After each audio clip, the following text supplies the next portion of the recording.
Right, Engineer Sarat Braimah, Lagos Area Manager, Inland Waterways Authority. And just like I was asking earlier, before it was established that we didn't have connection, what exactly is fundamentally wrong? Number one, are these boats, these operators, are they allowed to ply at night? We understand that this accident happened about 8:30 p.m. Yeah, good evening. They are not allowed to ply in the night. There's a law.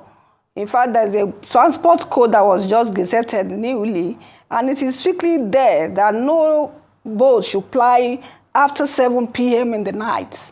And this accident happened at 8:30. They left the jetty 8:30. So it is an illegal operation. In this case, when we say illegal operation, we just spoke with the Niger State Emergency Management boss, and he says, well, those who should keep watch have since closed shop, leaving the people to their business on their own. What do you think we can do to actually reverse the trend where such can't be on our waters when it's already late? Dark. The Niger just constituted the river marshals.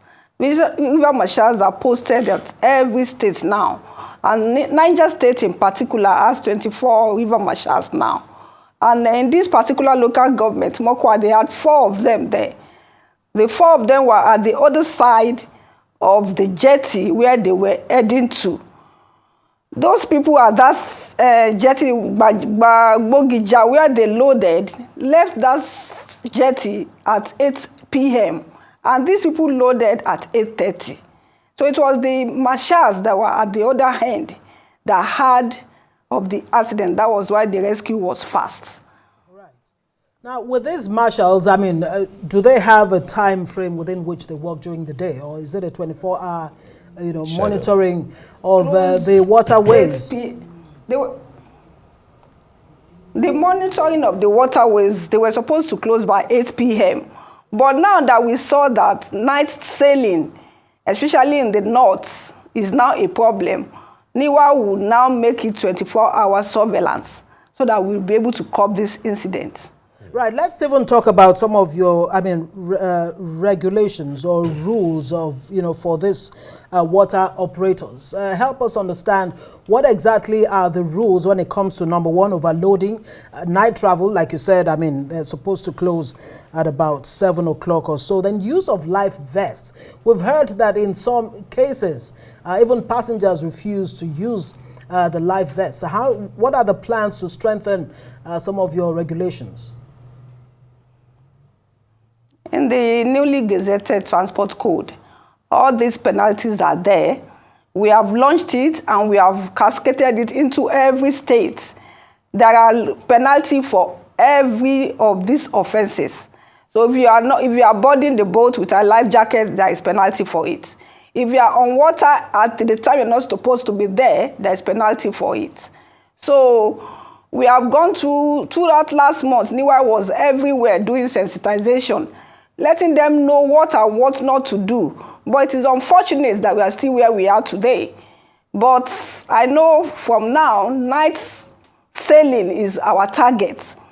And just like the MD said today, we are going to change the river marshals to working in the night so that at least people will not be able to load in the night. Because if there are river marshals at the jetty, they will not do this. Well, you just constituted the river marshal. Do you have the strength to get this schedule, 24-hour schedule, on course? Yes, that is why we are going to employ more. The ones they have now might not be enough, so we are going to take more because it is very important that they don't sail at night. All these local wooden boats, they don't have the navigational aids. They cannot sustain night sailing.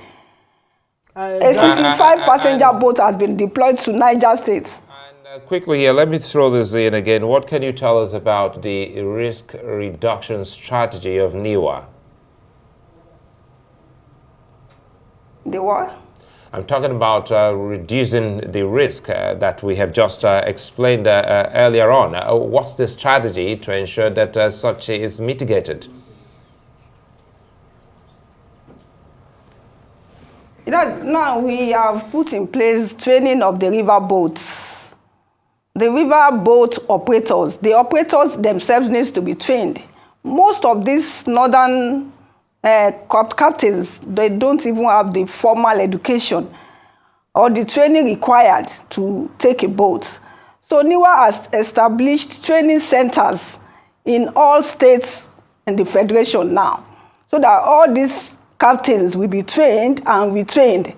If they are trained, they will have the training certificate issued by National Inland Waterways Authority, and we are going to monitor them so that they do what they are going to be trained in their local diet, because most of them are not literate, so that they will understand the rules and regulations of navigating on the inland waterways all across the country. Right. But beyond this training, of course, the training is very, very important. We do understand that these boats are made out of wood. Is there a standard set by NIWA in terms of what kind of boats can actually ply their trade?